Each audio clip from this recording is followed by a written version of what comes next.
Écoutez, ma belle, c'est pas le moment de parler de tout ça. Faites excuse, j'ai un petit rendez-vous. Là, il y a un rendez-vous. Ouais, avec mon oreiller. Bonne nuit, demain il fera jour. Mademoiselle Gisèle, les invités prennent congé, Madame la Comtesse vous réclame. Merci, Patrice.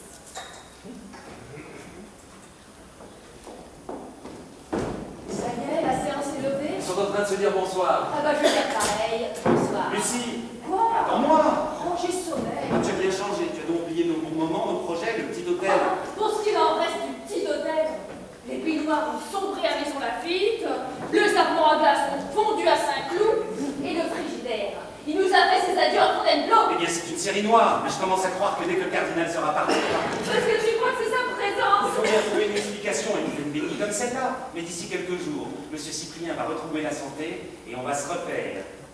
Tu crois? Je te le garantis. Avant un an, tu seras derrière ta caisse, accueillant les clients. Ça y est, tu reprends confiance. Bah... Alors je te laisse la porte ouverte. Oh, vous êtes toujours. Tu verras bien.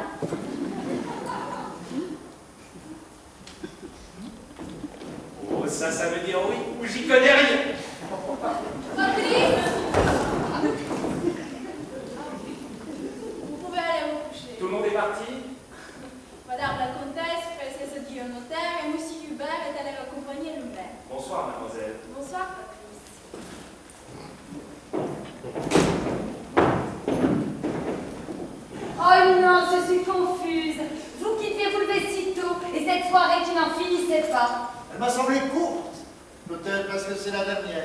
Et oui, la dernière.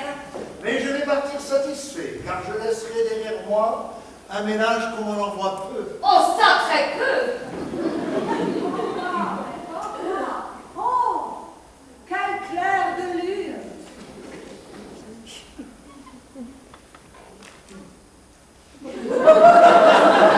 Un calme clair de lune triste et beau, qui fait rêver les oiseaux dans les arbres et sangloter d'extase les jets d'eau, les grands jets d'eau, svelte, parmi les morts. Oh, bravo, Tantine. Vous n'avez pas habitué à tant d'Église. Oh, non, mais ne dis pas, comment penser à autre chose qu'à la poésie? Je me demande si la cuisinière n'a pas encore oublié de fermer la porte du buffet. Ah, c'est le début d'un autre poème. Existentialiste sans doute. Oh, ne plaisantez pas, mon cher. Avant-hier, les chiens ont dévoré tout un gigot. Ne vous dérangez pas, j'y vais. Idéal, vous avez là une nièce idéale. Non, que vous trouvez? Attentionnée, vaillante, et dans le sens des réalités. Elle a des qualités. Indiscutable. Mais vous, à mon avis, vous avez fait beaucoup d'efforts pour vos neveux. Mais vous devez aujourd'hui vous estimer satisfaite. Tout va pour le mieux dans le ménage d'Hubert. Oui. Quant à son frère, j'espère bien pouvoir vous télégraphier après-demain qu'il est le plus jeune cardinal de France. Ah, mais enfin, tous mes vœux exaucés, quelle émotion. Mais qu'est-ce que c'est? Ah, il m'a semblé. Et moi aussi? Ça ne peut être que d'hallucination. Je n'ai pas une hallucination. Alors, c'est un miracle. Un miracle.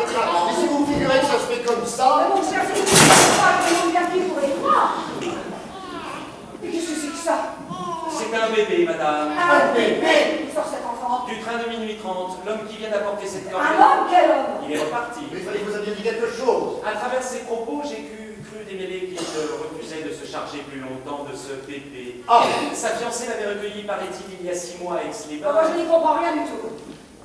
Comme cette jeune fille était femme de chambre dans un palace, et une cliente de l'hôtel avait mis l'enfant au monde, oserais-je dire, clandestinement. Mais alors? Comme cette cliente avait résolu de l'abandonner à l'assistance publique, Oh, mais c'est un roman feuilleton. Hélas, ma chère, un simple fait divers, on en trouve tous les matins dans les journaux. J'attends encore que vous me disiez en quoi il nous intéresse. c'est-à-dire que j'aurais Mais je préféré... me moque de vos préférences. Je vous ordonne de parler. La cliente de passage s'appelait, ce sont des gens qui l'affirment, S'appelait. la baronne Antoinette de Montfermeil. Hein? Quoi? Vous dites. Oh, c'est affreux. Que dois-je faire de monsieur le baron j'ignore. Nous allons aviser. Mais pour l'instant, je vous prie. impertinence. Ah, j'allais oublier. Cet homme a bien précisé toutes les 3 heures. Merci. Il faut faire quelque chose. Toutes les 3 heures. Vous n'arrivez pas à le mettre. Il sourit. On dirait qu'il devine qu'il va retrouver sa maman. Oh! Oh, Tantine, qu'est-ce que je vois là? Ah, mais c'est... Vous lui demandez malheureuse. Super, vient de me raconter une histoire marseillaise. Écoutez, il y a 10 minutes que j'en étouffe. D'abord, moi, les histoires de cocu, ça va de choses. J'aimerais en être sûr. Vois ton bichounet! Oh, excusez-moi, évidence, mais avec le champagne et les liqueurs, je me sens très paf ce soir. Tiens, mais qu'est-ce que c'est que ça? Bah, c'est... Il faut que je sortons. Mais enfin, Tantine, qu'est-ce qu'il y a donc? Qu'est-il arrivé? Une catastrophe, vous avez un enfant. Ah! Non, mais enfin, je suis tout de même au courant! Comprenez-moi vite, le cardinal va revenir, nous n'avons que quelques minutes. Non, mais enfin, qui est ce moutard? À la véritable épouse du père, c'est le dernier méfait de cette aventurière. Oh, elle va de plus en plus forte! Savez-vous ce que le cardinal est en train de faire? De persuader Hubert qu'il doit vous pardonner. Oh, ça, il n'aura pas de peine! Bon, bah écoutez, Antoinette, après tout, il ne faut pas prendre les choses trop tragiques, hein, ma chère Antoinette. Je vais vous assurer qu'après tout ce que vous aurez fait pour nous, tais-toi. Je serai conciliante et compréhensible. Vrai? Vous ne vous opposerez plus au divorce du père? Que voulez-vous, quand son frère aura l'apparaître, on ne le dégradera pas. J'ai votre parole! Soyons vermeils. Allons-y! Mais qu'est-ce que je vais bien pouvoir lui raconter? Une histoire d'amour, n'importe laquelle. Pensez aux livres que vous avez lus, aux films que vous avez vus. Oui, c'est ça. Moi, je ferai un petit mélange. Voilà, allez, courage. Hein, et encore merci. Moi, j'emporte le corps du délit. Je vais lui donner la chambre d'elle. Et c'est tout. Vous avez raison. Il vaut mieux que le petit n'entende pas le récit de mes turpitudes. Oh, c'est égal. Si j'avais su ce matin que je serais mère ce soir... Vous êtes seul? Oui. La comtesse est allée coucher le bébé. Mon bébé. Comment avez-vous fait ça? Oh, vous en doutez bien. Qu'aurais-vous soupçonné? En même temps, moi. Vous n'étiez donc pas rongé par le remords? Oh, si, j'étais toute rongée. Est-ce que notre sympathie, notre amitié, ma robe, n'aurait pas dû vous inciter à vous confier à moi? Oh, si, j'ai bien pensé. Mais c'était tout de même pas facile d'amener ça dans la conversation. Encore le ciel a-t-il voulu que je sois là? Mais si cette révélation n'avait eu lieu que demain, seul, en face du père, que lui auriez-vous dit? Je lui aurais dit... Les absents ont toujours tort. Qui va à la charge perd sa place. Quand le chat est parti, les souris dansent. Plaidez curieusement votre cause. Et est-ce qu'il se gênait, lui, avec la Gisèle? Hubert me délaissait. J'étais toute seule, abandonnée. C'est indiscutable. Alors un soir, comme j'étais là, seule, dolente, alanguie, désenchantée, sans défense. Le tentateur est passé. Voilà. Et c'était un tentateur tentant. Il était brun, il était beau, il sentait bon le sable chaud. Oui, enfin, c'était un oriental, un prince qui voyageait incognito. Lui aussi, il était seul. Oh, il avait bien 45 femmes, mais elles étaient restées dans son pays. Alors, comme moi, il se sentait abandonné, même 45 fois plus abandonné. Ça nous a rapprochés. Alors, un soir, sous les palmiers. Sous les palmiers, en Suisse, dans la montagne. Oui, enfin, c'était des tout petits palmiers. Hein. Dans des pots, sur les étagères, à l'hôtel, dans le jardin d'hiver. Mais quand même, ça crée l'ambiance. Il m'a dit des mots d'amour. Il m'a dit des mots de son prix. Il m'a appelé ma gazelle du désert, ma confiture de rose, mon rahat lokoum. On rate au cou. Oui, enfin, je crois que c'est leur chewing-gum là-bas. Vraiment, mais que cette histoire est étrange. Enfin, c'était un conte des 1001 nuits. Mais je vous jure, monseigneur, il n'y en a eu qu'une. Parce que le lendemain, il est parti et je suis restée. Enfin, nous sommes restés parce que quelque temps après... Vous avez réalisé jusqu'où un moment de folie vous avez conduit. Jusqu'à Aix-les-Bains. Et je connais la suite. Mais Tantine vient de me le dire, faut pas prendre les choses au tragique. Oui, alors en somme, pour vous c'est un conte oriental, pour la comtesse une bagatelle, quant à Hubert il a certes manifesté de la surprise, mais guère de ressentiment. En somme, il m'a pardonné. Oh, C'était ce que vous vouliez. sans doute, tout s'arrange donc parfaitement. Votre mari vous attend, allez vous jeter dans ses bras, soyez le plus heureux des ménages modernes.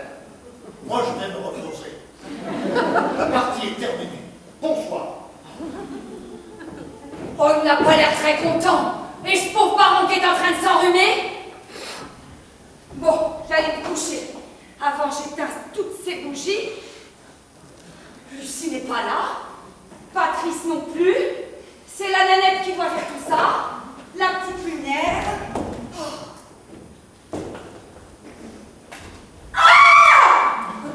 Ah! Ah, c'est vous, Lucie! Madame m'a fait peur, je croyais que tout le monde était couché. Mais où allez-vous dans des habits affriolants? Vous, ma petite, vous auriez un rendez-vous d'amour que ça ne m'étonnerait pas. Est-ce que je peux me permettre de vous demander un conseil? Allez-y, je vous écoute. Voilà. Depuis quelque temps déjà, Patrice et moi, nous... Madame comprend. Oh, très bien. Pas besoin de me faire un dessin. Sacrée Patrice. Moi qui le prenais pour un été noir, il a encore de la flamme. Bon, c'est pas un feu d'artifice, hein. Oh, Ah, mais c'est pour la bonne cause, c'est pour bien m'épouser. On voudrait acheter un petit hôtel. bonne idée, félicitations. Mais alors, qu'est-ce qui ne va pas? On a eu des pics, alors pour qu'on se raccommode, il m'a demandé d'aller le rejoindre cette nuit dans sa chambre. Eh bien, n'hésitez pas. Et bon raccommodage. Mais la chambre de Patrice est à côté de la vôtre. Vous n'avez pas besoin de traverser le salon pour aller le retrouver. Oh, bah justement. J'allais retrouver l'autre. Quel autre? Oh, que madame se rassure, il ne s'agit pas de son mari, mais de monsieur Jules. Oh! Ah ben là, me voilà toute rassurée. Madame est contrariée à l'idée qu'une simple femme de chambre comme moi pourrait devenir en quelque sorte sa belle-sœur de l'air. Et vous a donc promis de vous épouser? Oh non, il n'a jamais été question de ça. Oh, c'est pourquoi je me dis, d'un côté la sécurité et de l'autre l'aventure. Paris! Il vous a donc proposé de... Non, là-bas, oui. Oh, mais en cachette, parce qu'il paraît qu'il est sur le point de obtenir une situation avantageuse. Et si on savait qu'il a une liaison, ça pourrait tout faire rater. Oui, moi j'en ai bien l'impression. Ah, madame est au courant, elle est bien passée pour me conseiller, alors. En fin de compte, à son avis, qu'est-ce que je dois faire? Fichez-moi le temps! Oh, madame est fâchée, mais pourquoi? Ah, vous voulez le savoir? Parce qu'aujourd'hui, il fait joli cœur avec vous, mais hier c'était avec une autre, et demain, le premier jupon qui passe. Ah, avec un homme pareil, on se prépare de beaux jours. Hein. Oh oui, mais... Oh, mais quelle nuit! Oh, ça suffit! De la pudeur, de la tenue! Faites-moi le plaisir d'aller coucher avec Patrice!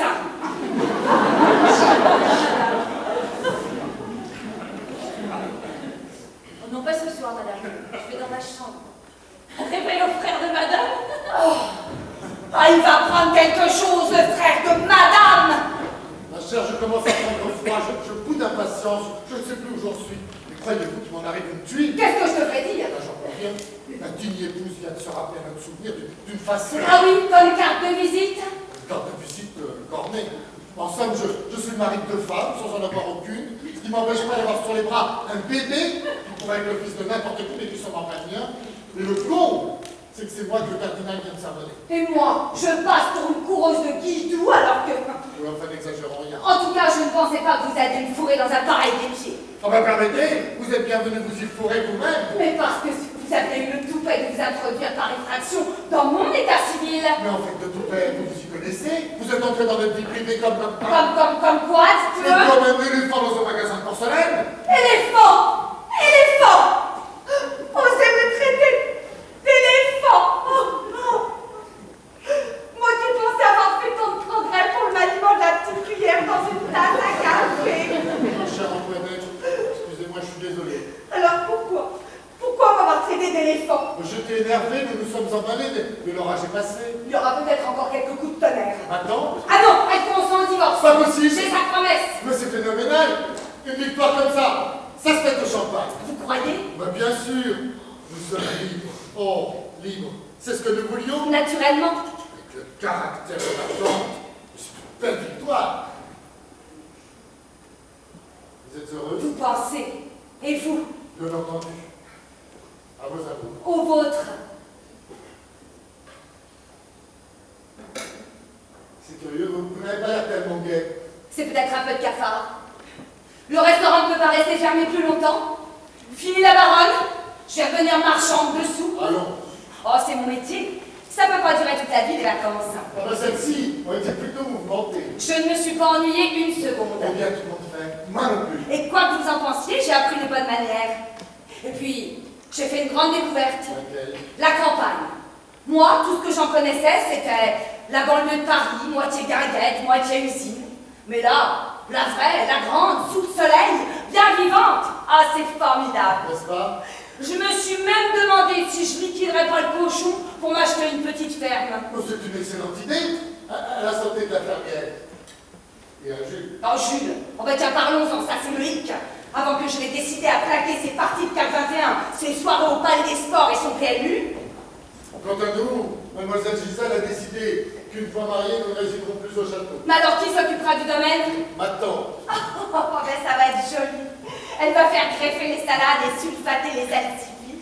Disait là, une présentation chez les grands couturiers de vernissage, de boîtes de nuit. Mais vos goûts à vous, c'est pas les mondanités et la tournée des Grands-Ducs.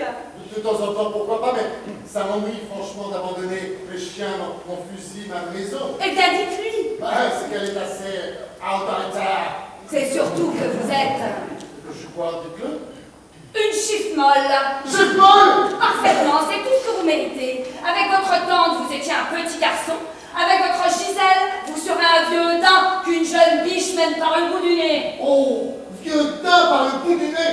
Mais puisque vous aimez les comparaisons pittoresques, permettez-moi de vous dire que devant votre Jules, vous êtes aussi ferme qu'un morceau de beurre dans une poêle à frire. Quoi? Oui, mais vous êtes prête à sacrifier vos aspirations au 421 et au PMU de ce plongeur de Caboulot. Caboulot, le cochon qui sommeille. Mais c'est quand même mieux entretenu que votre domaine à la gorge. Oh, madame, celui qui a bâti cette vieille tour que l'on aperçoit de cette terrasse s'appelait Hugues Enguerrand, Albéric de Montfermeil. Et il a fermé les yeux à Louis le VIII. Monsieur, mon grand-père maternel s'appelait Augustin Casimir Népomucène Tardiveau et il ouvrait les huîtres au café anglais alors. Oh, madame, j'aimerais vous céder la place. Ah non, monsieur, c'est trop facile. Ma grand-tante Augustine, Oh non, quand elle était oh non, pas la cuisinière, grand-tante, non. c'est monsieur Arthur Médère. Eh bien, figurez-vous que...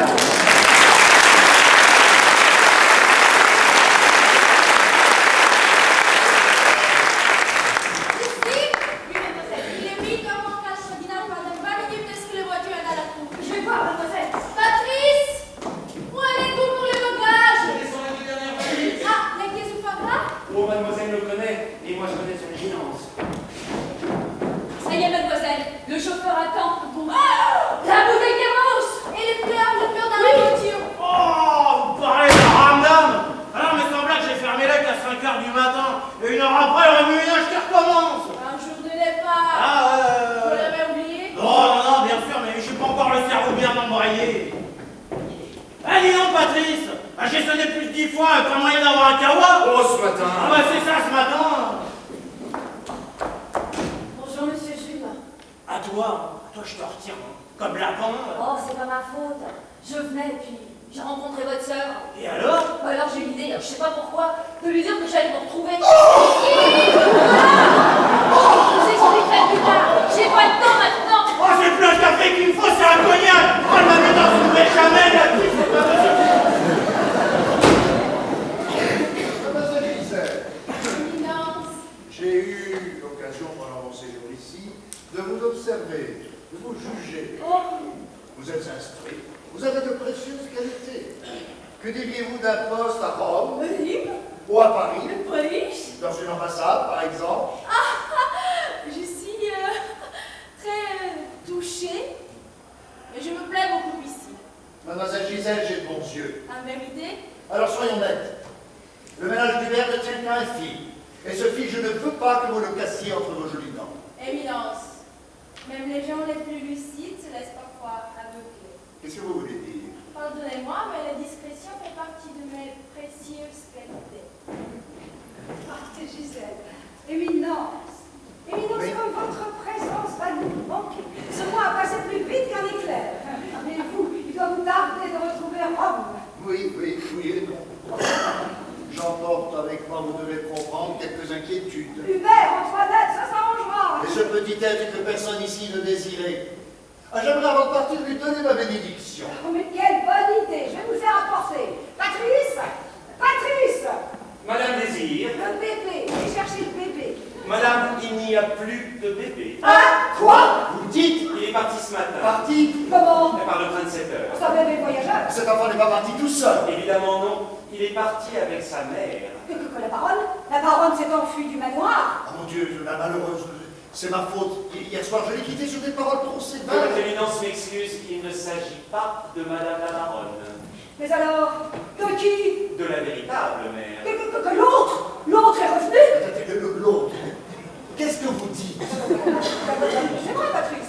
Qu'est-ce que vous me racontez? Depuis hier, vous nous abreuvez d'incohérence. Voilà un enfant qui entre par une porte, qui sort par une autre comme un courant d'air. Vous nous annoncez maintenant qu'il a plusieurs mères. Plusieurs pères, c'est courant. Plusieurs pères, c'est invraisemblable. C'est pourquoi j'ai précisé de la véritable Et mère. vous insistez. Sortez, Patrice. Bien, madame. Un instant, Patrice. Éminence, Je vous écoute. c'est très clair, si son éminence veut bien prendre place. Si madame la comtesse veut en faire autant. Bien, Patrice. Bien. Une jeune fille ayant fauté se trouva fort embarrassée quand son enfant fut venu. De retour à son village, craignant la colère de son fiancé, elle en attribua la maternité à une cliente de l'hôtel où elle avait servi comme chambrière. Par exemple. Bien, Patrice. Mais le fiancé rechercha la fameuse cliente et lui rapporta son bien. Fin du premier épisode. Mais alors? La jeune fille a compris qu'elle ne pourrait pas se passer de son enfant. Elle a tout avoué à son fiancé et est venue reprendre son bébé. Ah, mais voyez-vous, non, mais quelle impudence! Parmi toutes les clientes de l'hôtel, osez choisir le nom d'Antoinette de Montbarel. Enfin, tout est bien qui finit bien. Je ferai remarquer à son éminence qu'il lui reste un quart d'heure pour gagner la gare. C'est bon, Patrice, j'arrive. Il est grand temps que j'appelle Hubert et Antoinette pour qu'ils vous fassent leurs aides. Oh oui, comme je suis heureuse qu'avant votre départ, ce petit malentendu se soit éclairci. Éclairci. Éclairci. Bon, ma chère, je n'aime pas jouer au chat et à la souris, surtout quand c'est moi la souris. La souris. Depuis hier, j'ai eu plusieurs fois l'impression d'être entouré de choses troubles. Mais maintenant, j'en suis sûr, on se moque de moi. Comment? Je veux bien admettre que la baronne ait fait un voyage à Aix-les-Bains. Oh, c'est pas loin de la Suisse. Mais je vous demande alors pourquoi s'accuse-t-elle d'une faute qu'elle n'a pas commise? Elle n'avait pas d'accord. Alors, enfin, cette histoire m'a paru tellement étrange. Ce prince oriental qui était grand, qui était beau, Ils sentaient bon le sable qui chaud. parlait, et puis la gazette du désert, et le rat tout Vous court, pouvez aller parler de rat qui court. et les palmiers ensuite. Mais je n'en avais pas tant demandé.